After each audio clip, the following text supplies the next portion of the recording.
Hello दोस्तों, नमस्कार। कैसे हैं आप लोग? उम्मीद है कि बहुत ही अच्छे होंगे। जैसा कि आप लोग देख रहे हैं दोस्तों, आज का जो सेशन रहने वाला है बहुत ही महत्वपूर्ण सेशन होने वाला है। आज का वाद्य यंत्र और उनके वादक से संबंधी यहाँ पे प्रश्न आपको देखने को मिलने वाले हैं, ठीक है? तो कौन से वाद्य यंत्र के कौन वादक हैं, तो दोस्तों हम लोग इस सेशन में हम लोग जानेंगे। और कौन-सा जो है वाद्य कैसे बना है, वो भी प्रश्नों को कुछ शामिल इसमें किया गया है, जो कि आपके एग्ज़ाम के दृष्टिकोण से अगर बात कर लें दोस्तों, तो जो महत्वपूर्ण प्रश्न पूछे जाते हैं, वही सब प्रश्नों को दोस्तों यहाँ पे शामिल किया गया है। और जिस प्रकार से प्रश्न पूछे जाते हैं, उस प्रकार से आपको यहाँ पे बताया गया है। इस दृष्टिकोण से आपको यह सेशन जो है आपके लिए बहुत ही महत्वपूर्ण रह जाता है।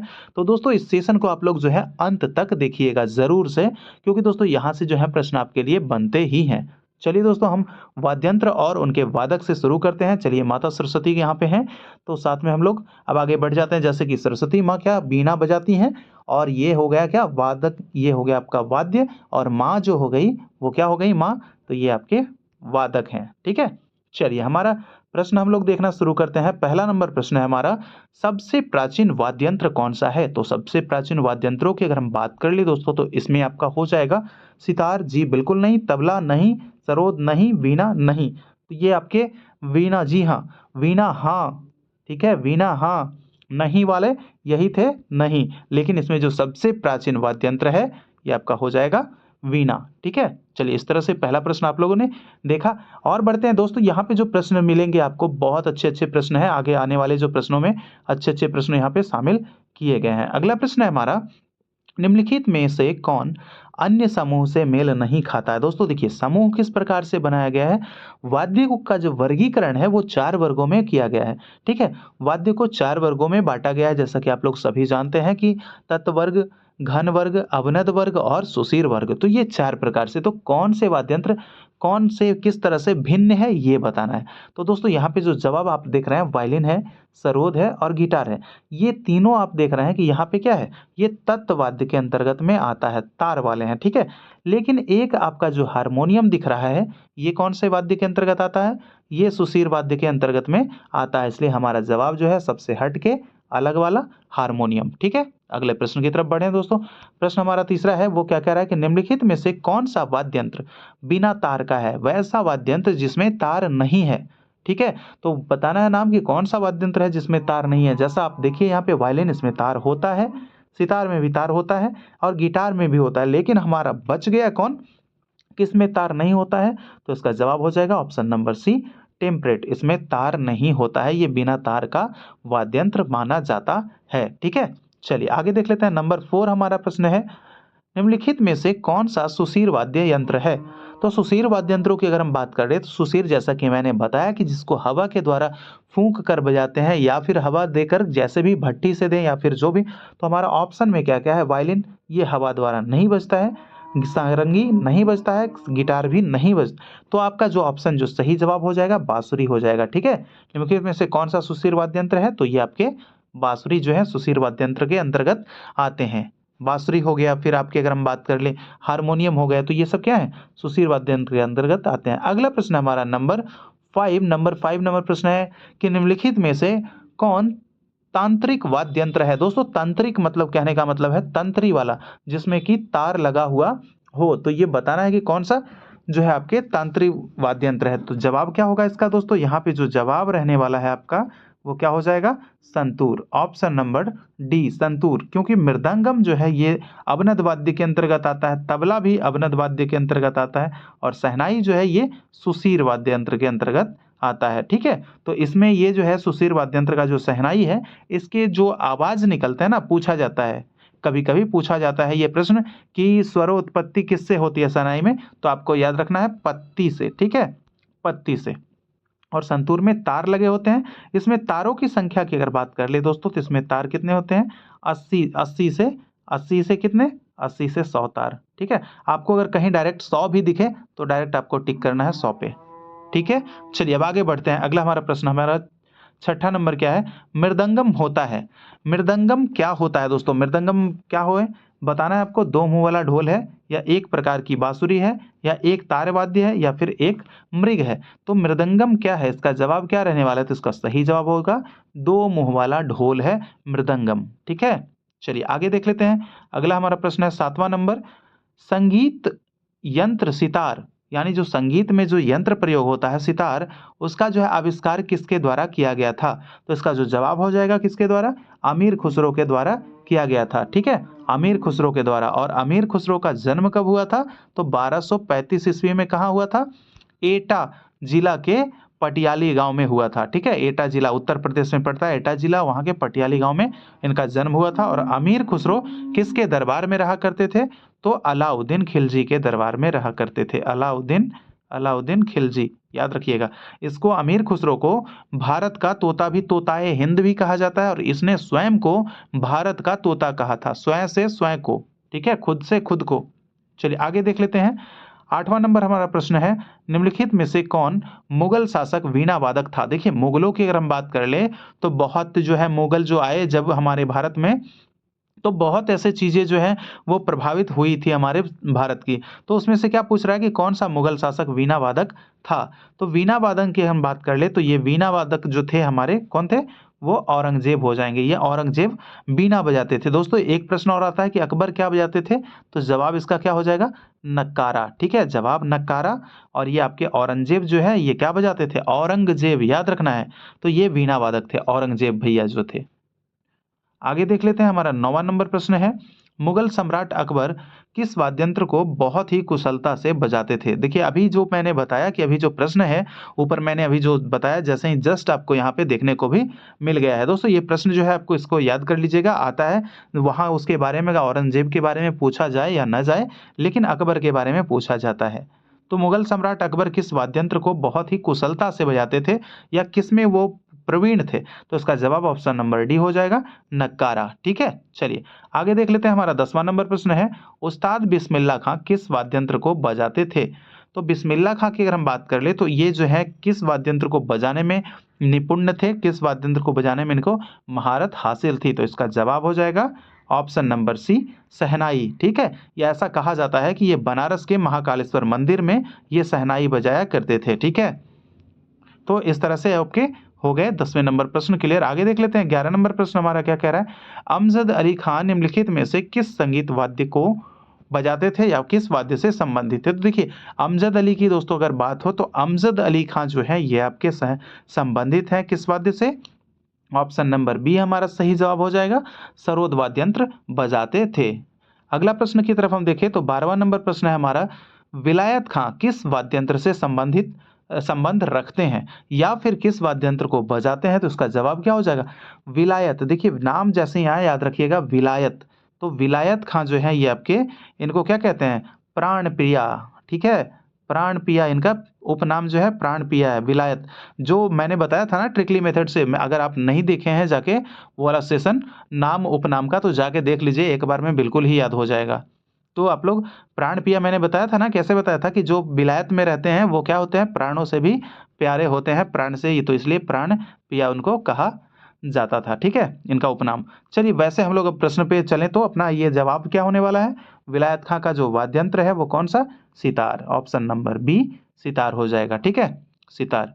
आगे देख लेते हैं। नंबर 13 प्रश्न हमारा है, नीरू स्वामी पिल्लई संबंधित हैं। नीरू स्वामी की अगर हम बात करें, नीरू स्वामी पिल्लई ये संबंधित हैं किसे बजाने के लिए?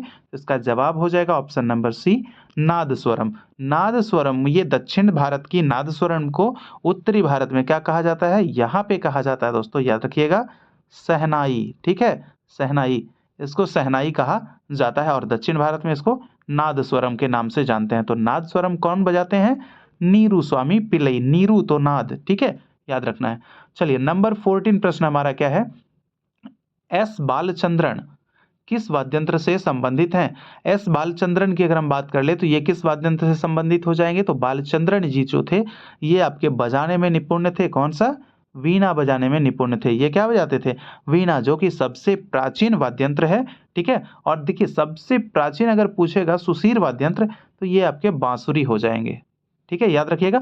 अगर सबसे प्राचीन अवनद पूछे तो फिर आपका हो जाता है डमरू हो जाता है। ठीक है, तो ये सब चीज़ों को भी साइड से याद कर लीजिएगा, ये डमरू अवनद वाद्य के अंतर्गत आता है। चलिए आगे देख लेते हैं। नंबर 15 हमारा प्रश्न है, हरिप्रसाद चौरसिया निम्नलिखित में से किस वाद्यंत्र से संबंधित हैं? तो हरिप्रसाद की अगर हम बात करें तो ये जो संबंधित हो जाएंगे, ये किससे, आपके जो जवाब हो जाएगा ऑप्शन नंबर डी, बांसुरी से। हरिप्रसाद चौरसिया बांसुरी बजाते थे और ये बांसुरी वादक हैं।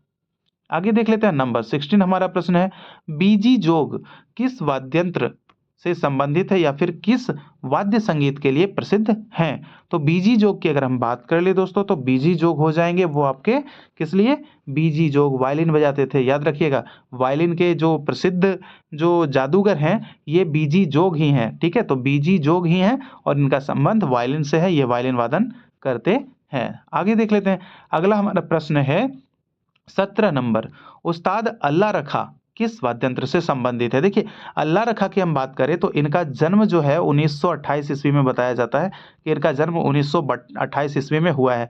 अगर मैं कंफर्म हूँ तो बिल्कुल, तो चलिए देखते हैं आगे, एक बार इसको जरा सा देखना पड़ेगा, 1928 ही है, तो वैसे तो मैं बिल्कुल कंफर्म ही हूँ, लेकिन आगे देख लेते हैं कि उस्ताद अल्लाह रखा किस वाद्यंत्र से संबंधित हैं। तो इसका जो जवाब हो जाएगा ऑप्शन नंबर ए, तबला से संबंधित हैं। और ये उस्ताद अल्लाह रखा जो हैं वो किससे हैं, किनके पिता हैं, तो ये आपके जो तबला वादक जो जाकिर हुसैन है, ठीक है, जाकिर हुसैन इनके ये पिता हैं, जाकिर हुसैन के पिता हैं कौन, अल्लाह रखा, ठीक है। और अल्लाह रखा के जो गुरु थे वो किनको माना जाता है, वो कादिर बख्श को माना जाता है कि अल्लाह रखा के गुरु वही थे, ठीक है। और उनका जो घराना अगर पूछे दोस्तों, तो घराना बताना है आपको पटियाला, ठीक है, पटियाला। दोस्तों आप लोग मुझे फटाफट एक चीज़ लेकिन कमेंट करके ज़रूर लिखिए ही कि उस्ताद अल्लाह रखा का जन्म कब हुआ था, ठीक है। फटाफट आप लोग कमेंट कीजिएगा ज़रूर दोस्तों।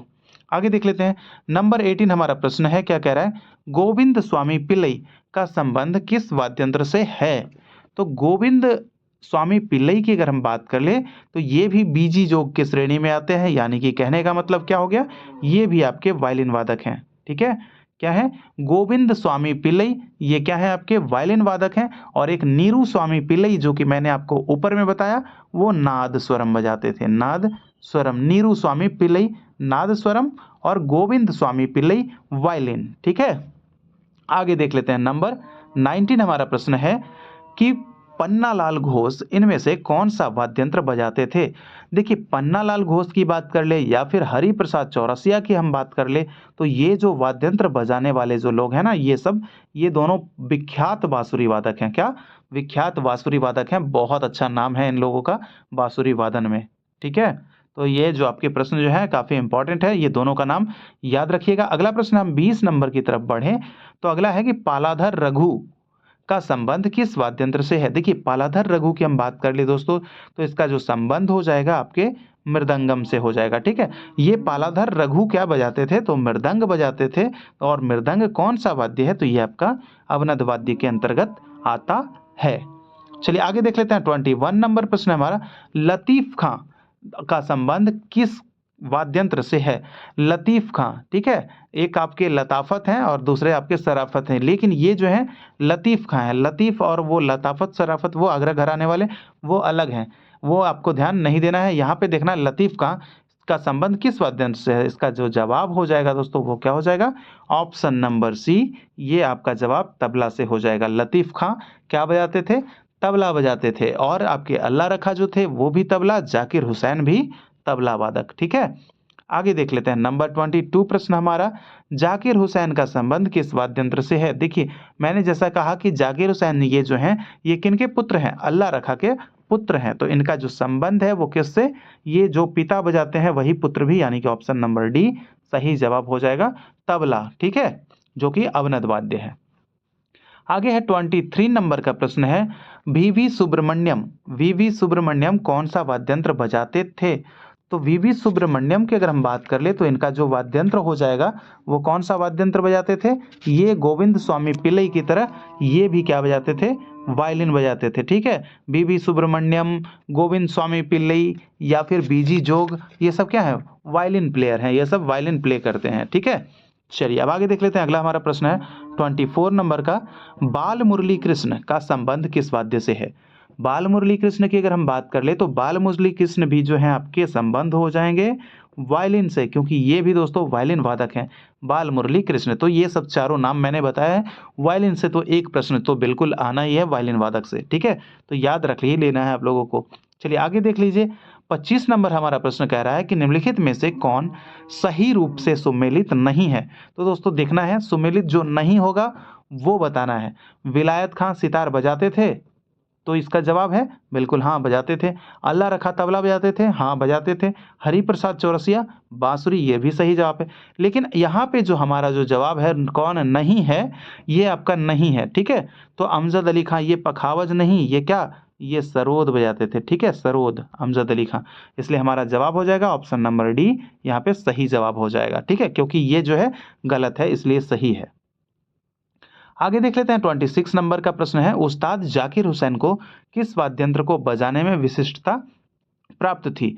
तो जाकिर हुसैन की अगर हम बात कर ले तो जाकिर हुसैन जो है आपके किससे हो जाएंगे, जाकिर हुसैन आपके हो जाएंगे तबला संबंधी, तो तबला से इनका संबंध हो जाएगा, ठीक है, ये तबला वादक थे। अगला प्रश्न हमारा है, कुदऊ सिंह निम्नलिखित में से किस वाद्यंत्र से संबंधित हैं। कुदऊ सिंह के बारे में बताना है, क्या तबला, शहनाई, सितार, पखावज, इनमें से कोई नहीं। तो इसका जवाब क्या रहने वाला है कुदऊ सिंह के बारे में। तो कुदऊ सिंह ये भैया कहाँ कूद जाते थे, ये कूद जाते थे पखावज पे, ठीक है, ये कुदऊ सिंह पखावज पे कूद जाते थे, याद रखना है, कूदते थे पखावज पे और किसी चीज पे नहीं कूदते थे। तो ये आपका जवाब, ये आपका पखावज हो गया। तो ये एक कॉन्सेप्ट है, बस याद रखिएगा। अगला प्रश्न है 28 नंबर, पंडित किशन महाराज किस वाद्यंत्र के प्रमुख वादक हैं।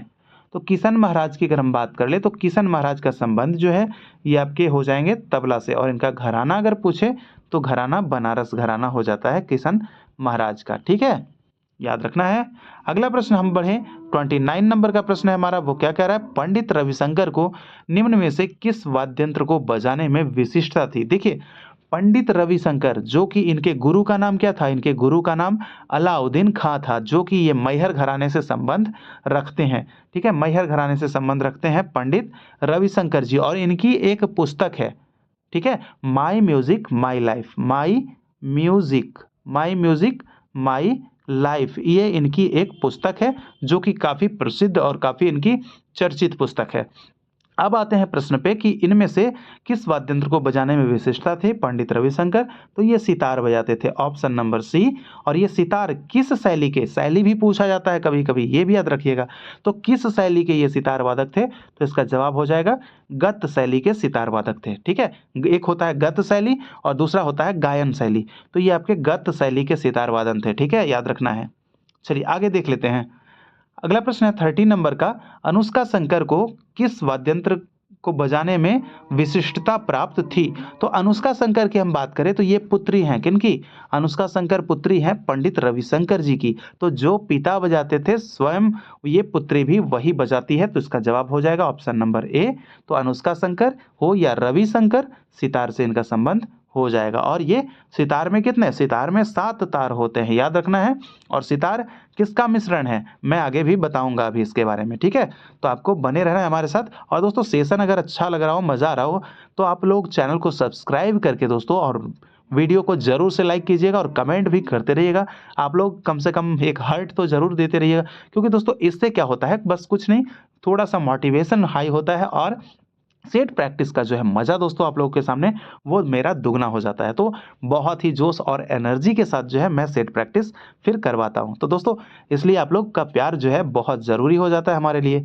चलिए आगे देख लेते हैं। 31 नंबर प्रश्न है, यहूदी मेम्यूहिन का संबंध किस से है। देखिए यहूदी मेम्यूहिन का संबंध जो है दोस्तों, प्रश्न ये भी पूछा जाता है, क्या प्रश्न पूछा जाता है मैं आपको याद दिलाऊं, तो पूछा जाता है कि पंडित रविशंकर ने किस विदेशी वायलिन वादक के साथ अधिक जुगलबंदी की, ठीक है।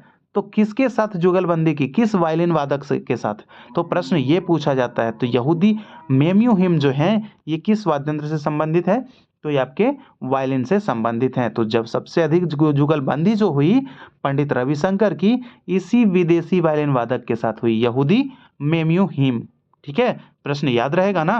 आगे देख लेते हैं। अगला प्रश्न है 32 नंबर का, वह वाद्यंत्र जिस पर उस्ताद अमजद अली खां ने निपुणता हासिल की। तो अमजद अली खां बताना, देखिए प्रश्न को जो है थोड़ी सी स्टैंडर्डिटी बढ़ाने के लिए ऐसा करना पड़ता है, लेकिन प्रश्न जो है ये कुछ नहीं है, बस सिंपल प्रश्न है कि उस्ताद अमजद अली खां का संबंध बताएं किस वाद्य से है। तो यही प्रश्न है, लेकिन यहाँ पे क्या प्रश्न को कितना बढ़ाया आप लोग देखते हैं ना, तो बस प्रश्न ऐसे ही पूछे जाते हैं। तो उस्ताद अमजद अली खां जो है ये आपके ऑप्शन नंबर डी सही हो जवाब हो जाएगा, सरोद वादक। आगे देख लेते हैं नंबर 33 हम लोग, निम्नलिखित में से कौन सा विश्वविख्यात बांसुरी वादक है? ठीक है, विश्वविख्यात बांसुरी वादक, इसका जो जवाब रहने वाला दोस्तों बिस्मिल्लाह खां, जानते ही हैं कि क्या है, शहनाई वादक है, पंडित रविशंकर सितार वादक है, अल्लाह रखा तबला वादक है। लेकिन यहाँ पे जो हमारे हरिप्रसाद चौरसिया सही जवाब हो जाएंगे, यही आपके विश्वविख्यात बांसुरी वादक हैं। ठीक है, चलिए आगे देख लेते हैं। 34 नंबर प्रश्न हमारा है, निम्नलिखित में से कौन सरवत के सरोद, यहाँ पे सरोद होगा दोस्तों, यहाँ पे सरवत लिखा गया है, यहाँ पे आप लोग थोड़ा सा ध्यान दीजिएगा। निम्नलिखित में से कौन सरोद के प्रवर्तक माने जाते हैं? सरोद, तो सरोद जो बजाने वाले जो प्रवर्तक है, देखिए एक ही प्रश्न को कितनी बार कितनी तरह से देखिए कि घुमाकर पूछा जाता है। तो दोस्तों कहीं से आपको घूमना नहीं है, मैं हर तरह के प्रश्नों को हर तरफ से करवा रहा हूँ कि एक प्रश्नों को आखिर कितनी तरह से पूछा जा सकता है, कैसे कैसे पूछे जा सकते हैं, तो सेम पैटर्न पे मैं आपको चला रहा हूं। ठीक है, तो अमजद अली खां इसका जो जवाब हो जाएगा, अमजद अली खां सरोद के प्रवर्तक माने जाते हैं। अगला प्रश्न है हमारा 35 नंबर का कि मोहन वीणा के आविष्कार किसने किया था? देखिए अगर हम बात कर ले मोहन वीणा की, तो मोहन वीणा के जो आविष्कारक जो है दोस्तों, इनका नाम भी मोहन है, तो इनका नाम है मनमोहन भट्ट। क्या है? मोहन भट्ट आपके ऑप्शन में लिखा हुआ है, लेकिन आपको याद रखना है कहीं मनमोहन भट्ट भी आपको देखने को मिलेगा तो भी आपको कहीं जरा सा भी हिचकिचाना नहीं है, प्रश्न को टिक कर देना है। ठीक है, कलर कर देना है उसको। मोहन वीणा का आविष्कार किसने किया था? तो मनमोहन भट्ट ने, या फिर Mohan Bhatt, option number D. चलिए आगे देख लेते हैं 36 नंबर का जो प्रश्न है हमारा, निम्नलिखित में से कौन बांसुरी वादक हैं? देखिए बांसुरी वादक अगर बात कर ले तो दोस्तों ये आपके कौन हो जाएंगे? Hariprasad Chaurasia, option number D, Hariprasad Chaurasia, Amjad Ali Khan sarod, Pandit Ravi Shankar sitar, Allah Rakha Khan tabla. और ये हरिप्रसाद चौरसिया जो है आपके, ये प्रसिद्ध बांसुरी वादक हैं। आगे देख लेते हैं 37 नंबर प्रश्न हमारा क्या कह रहा है कि निम्नलिखित में से कौन प्रसिद्ध सरोद वादक हैं? देखिए प्रसिद्ध सरोद वादक की अगर बात कर लिया जाए, देखिए प्रश्नों को कितनी तरह से पूछा जाता है, कैसे पूछा जाता है, यहाँ पे आप लोग जो है इस चीज़ को देख लिए होंगे। तो यहाँ पे जो बताएं कि कौन प्रसिद्ध सरोद वादक हैं, तो ये आपके अमजद अली खां हो जाएंगे। दोस्तों ऐसा मत समझिएगा कि मैंने प्रश्नों को रिपीट किया, दोस्तों मैंने प्रश्नों को लाया है तो यहाँ पे क्या किया है कि हर तरह से जो है कितने तरह से प्रश्नों को पूछे जा सकते हैं, मैंने ये बताने का आपको प्रयास किया है इस सेशन में। ठीक है, चलिए अली अकबर, आप लोग जानते हैं कि अली अकबर क्या, तो ये आपके जो अली अकबर हैं ये बजाते थे सरोद, ये भी आपके सरोद वादक हैं, अली अकबर खां। ये अली अकबर कौन थे? ये अली अकबर अलाउद्दीन खां के बेटे थे और इनका घराना जो था वो मैहर था। ठीक है, चलिए आगे देख लेते हैं। अगला प्रश्न हमारा 38 नंबर का, निम्नलिखित कलाकारों में से कौन तबला से संबंधित होने के लिए प्रसिद्ध है? तो तबला से कौन संबंधित होने के लिए प्रसिद्ध है, इसका क्या जवाब रहने वाला है? इसका जो जवाब होगा दोस्तों वो क्या हो जाएगा? तबला में बताना है। अली अकबर मैंने बताया आपको कि ये किससे से, सरोद से, पंडित रविशंकर सितार से, अमजद अली खां ये क्या है? सरोद से। तो क्या पूछा जा रहा है? तबला। इसका सही जवाब हो जाएगा गुदई महाराज, 38 गुदई महाराज, ऑप्शन नंबर डी। 39 नंबर प्रश्न की तरफ हम बढ़े दोस्तों, तो अगला प्रश्न हमारा क्या कह रहा है कि किस ग्रैमी पुरस्कार विजेता संगीतज्ञ ने गिटार में और नए तार जोड़ने के बदले उसके हुए स्वरूप को मोहन वीणा नाम रखा? देखिए मैं समझाऊं आपको सिंपल लैंग्वेज में, तो ये कहा जा रहा है कि कौन जो है ऐसे ग्रैमी पुरस्कार विजेता जो हैं, उन्होंने क्या किया कि सितार में एक और नया तार जोड़ दिया। ठीक है, नया तार जोड़ दिया और उसको क्या है, और उसका नाम बदलकर क्या रख दिया? मोहन वीणा। सितार में एक तार उसने गिटार में एक तार और जोड़ दिए और नाम दे दिए नया वाद्य यंत्र का, क्या? मोहन वीणा।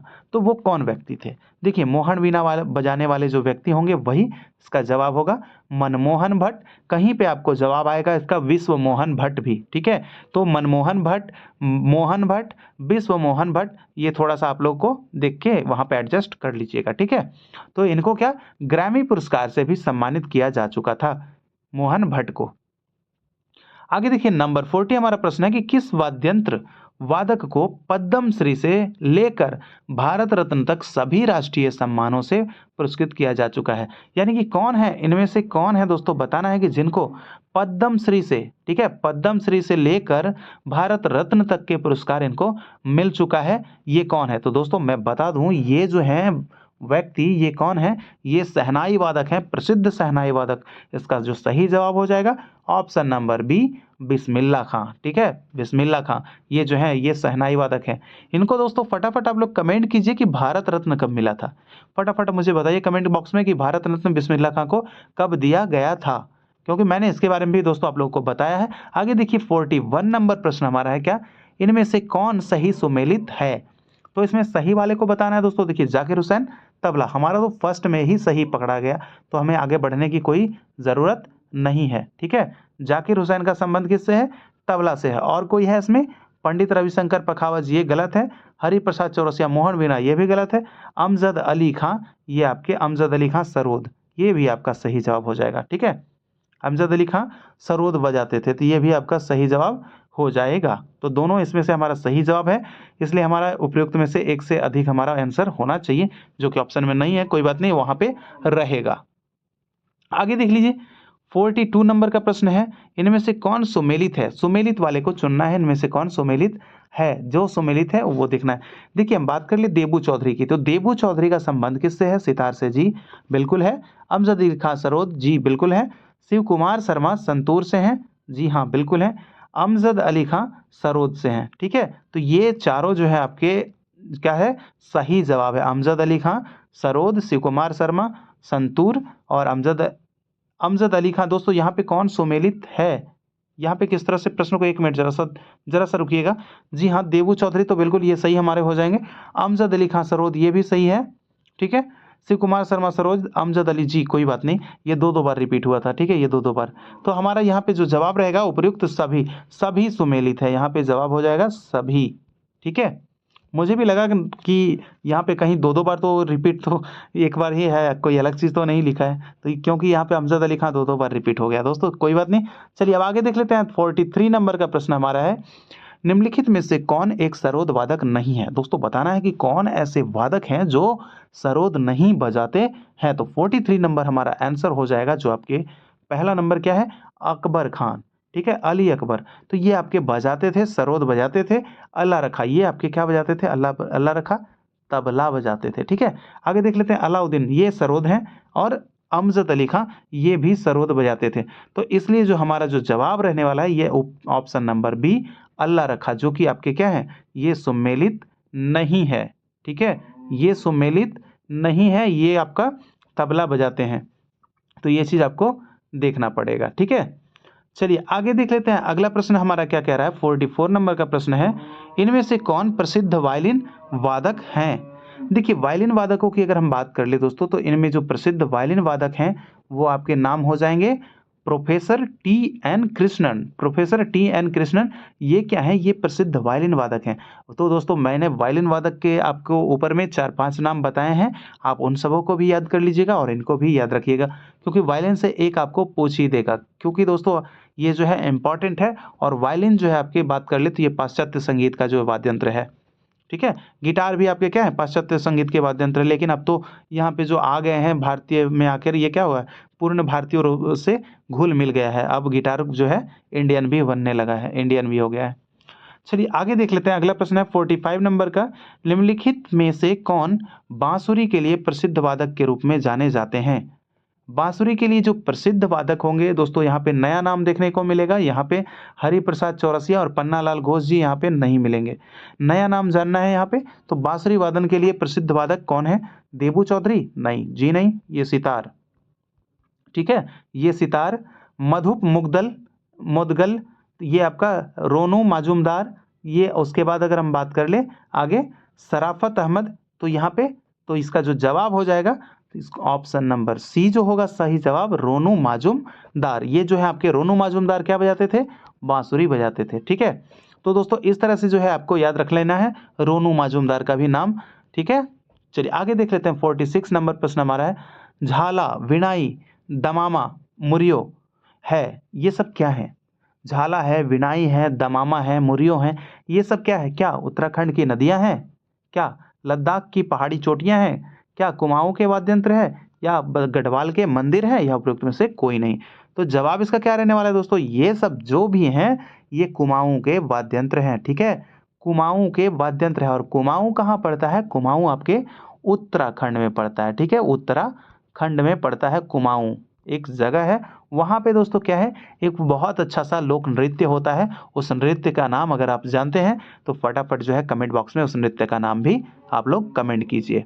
आगे देखते हैं 47 नंबर प्रश्न हमारा है, अल्बर्ट आइंस्टीन कौन सा वाद्य यंत्र बजाने में निपुण थे। दोस्तों ये प्रश्न देखिए पूछा गया प्रश्न है, और ऊपर जो भी थे वो भी पूछे गए प्रश्न थे, क्योंकि यहाँ पे मैंने जितने भी प्रश्न करवाए दोस्तों, आपके अगर बात कर ले तो बीपीएससी या फिर एसएससी, ये जो प्रश्न, ये कॉमन प्रश्न है, ये आपके सारे जो भी जितने एग्जाम्स होते हैं ना, सारे एग्जाम्स में पूछे जाते हैं। इसलिए ये केवल संगीत के दृष्टिकोण से नहीं, ये जीके जीएस के दृष्टिकोण से भी इंपॉर्टेंट हो जाते हैं, ठीक है। तो अल्बर्ट आइंस्टीन कौन सा वाद्य यंत्र बजाते थे, इसका जो जवाब रहने वाला है, इसका जो जवाब होगा दोस्तों, सही जवाब वायलिन, ठीक है, वायलिन हो जाएगा। चलिए आगे प्रश्न देख लेते हैं। 48 नंबर का प्रश्न है, संगीत यंत्र सितार मिश्रण है। संगीत का जो यंत्र है सितार, वो पूछा जा रहा है कि मिश्रण है किसका, बांसुरी या वीणा का, बांसुरी का सारंगी का, बीना या तंबूरा का, या फिर वीणा एवं पियानो का। तो इसका जवाब क्या हो जाएगा, इसका जो जवाब रहने वाला है दोस्तों सही, ये हो जाएगा आपका वीणा एवं तंबूरे का। ये वो भी क्या, ईरानी तंबूरा, ठीक है, वीणा और ईरानी तंबूरा याद रखना है। ईरानी तंबूरा का मिश्रण है कौन, सितार, ठीक है। और सितार के आविष्कारक कौन थे, अमीर खुसरो साहब, ठीक है, याद रखिएगा। आगे देख लेते हैं, अगला प्रश्न हमारा है 49 नंबर का, गुदई महाराज क्या बजाते थे। गुदई महाराज, देखिए गुदई महाराज की अगर हम बात करें तो इनको जो है गुदई महाराज का को सामता प्रसाद के नाम से भी जाना जाता है। गुदई महाराज को सामता प्रसाद के भी नाम से जाना जाता है, और ये जो इनका संबंध है वो किससे हो जाएगा, तबला से इनका संबंध हो जाएगा, ठीक है। गुदई महाराज तबला से, और कुदऊ सिंह वो आपके पखावज से थे, मैंने ऊपर बताया है। आगे देख लीजिए 50 नंबर प्रश्न हमारा है, ये प्रश्न कह रहा है कि प्राचीन सिक्कों पर बीना बजाते हुए दिखाया गया हिंदू राजा कौन था। तो प्राचीन जो आपने देखा होगा, सिक्का देखा होगा, 2 रुपए का सिक्का, या फिर वो उस समय क्या होता था कि उसके बीच में जो बीना जो बजाते हुए राजा का जो चित्र रहता था उस पर, वो किसका चित्र होता था, ये बताना है कि वो चित्र किसका होता था। तो विक्रमादित्य, समुद्रगुप्त, हर्षवर्धन, चंद्रगुप्त मौर्य, या इनमें से कोई नहीं। इसका जवाब जो होगा दोस्तों ये आपके हो जाएंगे समुद्रगुप्त जो थे, वही हिंदू राजा जो कि बीना बजाते हुए रुपए जो आपके सिक्के जो आते थे उस पर दिखाया जाता था। चलिए आगे देख ले, नंबर 51 हमारा प्रश्न है, निम्नलिखित में से कौन सा संगीत वाद्य इंडो इस्लामिक की उत्पत्ति नहीं है। देखिए यानी कि प्रश्न कहने का मतलब है कि इंडो इस्लामिक की उत्पत्ति नहीं है, यानी कि हमारा भारत और आपका जो है इंडो और इस्लामिक, यानी इस्लामिक लोग जो आए वो जो है मिश्रण करके, मिश्रित करके नहीं बनाए। तो कौन सा वैसा वाद्य यंत्र है जो कि हमारा शुद्ध जो है क्या है, इंडियन। जवाब इसका हो जाएगा ऑप्शन नंबर सी, सारंगी, ठीक है। इसका जवाब हो जाएगा सारंगी जो है हमारा वो इंडियन वाद्य यंत्र है। बाकी आपके सितार, तबला, शहनाई, ये सब क्या है, इंडो इस्लामिक उत्पत्ति मानी जाती है। अगर इसमें से पूछे दोस्तों कोई आपका 3 वाद्य यंत्र इंडियन देकर, इसमें से अगर सितार, तबला और शहनाई देकर पूछ दे, इनमें से कौन सा जो है संगीत वाद्य यंत्र इंडो इस्लामिक उत्पत्ति है, तो इस दृष्टिकोण से भी आपको याद रख लेना है। चलिए 52 नंबर प्रश्न हम देख लेते हैं, घुमोट किस राज्य का स्वदेशी पारंपरिक ताल वाद्य यंत्र है। तो घुमोट की अगर हम बात कर ले तो ये जो आपका घुमोट हो जाता है, ये जो है स्वदेशी वाद्य यंत्र है किसका, गोवा का, ठीक है। जवाब हो जाएगा ऑप्शन नंबर ए हमारा गोवा। अगला प्रश्न है 53 नंबर का, कि सिक्किम के लिंबू समुदाय का पारंपरिक वाद्य यंत्र है। तो सिक्किम के अगर लिंबू समुदाय की हम बात करें, देखिए लिंबू समुदाय, प्रश्न यहाँ पे एक मिलता है कि लिंबू समुदाय कहाँ निवास करते हैं, तो जवाब होगा सिक्किम में, ठीक की। और लेपचा भी जनजाति एक होता है जो कि आपके सिक्किम में निवास करते हैं। तो सिक्किम में क्या होता है कि लिंबू समुदाय के पारंपरिक वाद्य यंत्र कौन सा है, तो इसका जवाब जो हो जाएगा छायाप ब्रंग, ठीक है। छायाप ब्रंग जो है, ब्रुंग होता है ऐसे आपका, छायाप ब्रुंग, यही जो है आपके लिंबू समुदाय के जनजाति का वाद्य यंत्र है, कहाँ, सिक्किम में। नंबर 54 हम देख लेते हैं, प्रश्न हमारा है कि वेंकट स्वामी नायडू निम्नलिखित में से किस वाद्य यंत्र संगीत बजाने का काम करते थे, या निम्नलिखित में से कौन सा संगीत वाद्य यंत्र बजाया करते थे। तो दोस्तों इसका जो जवाब रहने वाला है क्या है, द्वारम। यहाँ पे आपको द्वारम लिखना था, द्वारम है, ठीक है, याद रखिएगा द्वारम। वेंकट स्वामी नायडू कौन वाद्य बजाते थे, क्या वायलिन, मोंडोलिन, या नादस्वरम, या वीणा।